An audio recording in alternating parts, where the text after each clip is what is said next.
এই সরকারের আমলে গত 15 বছরে আমার তো মনে হয় না কোনো কাজই ঠিকঠাক হয়েছে। ঠিকঠাক কেবল একটা কাজগুলো হয়েছে, সেটা হচ্ছে আপনার শাসক দলের যারা নেতা আছে তারা কয়েকশো কোটি টাকার মালিক হয়েছে, একদম অঞ্চল স্তর থেকে একদম রাজ্য স্তর অব্দি। ওরা দুর্নীতিকে একটা প্রাতিষ্ঠানিক রূপ দিয়েছে, প্রতিষ্ঠান করে দিয়েছে। এটা একটা প্রতিষ্ঠান দুর্নীতিটা বলে আমার মনে হয়, এবং আমার নয়, সমগ্র পশ্চিমবঙ্গবাসীর এই ধারণা।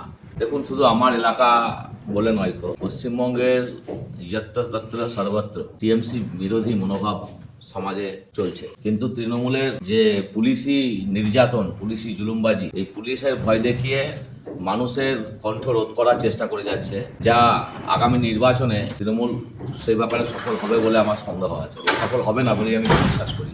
বর্তমানে তৃণমূলের যারা সংসদ বা বিধায়ক আছে, সাংসদ তো থাকেন বাইরে, উনি মাঝে মাঝে বেড়াতে আসেন, মানুষের সঙ্গে ওনার কোনো যোগাযোগ নেই, মানুষের কোনো কাজ উনি করছেন না।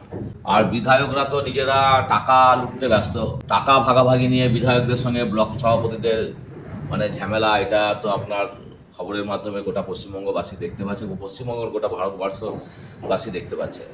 তাই ওনাদের শুধু বিধায়ক হয়ে মানুষ যে ভুল করেছে, বিধায়ক তাদের নির্বাচিত করে, মানুষ সেটা এখন হাড়ে হাড়ে টের পাচ্ছে।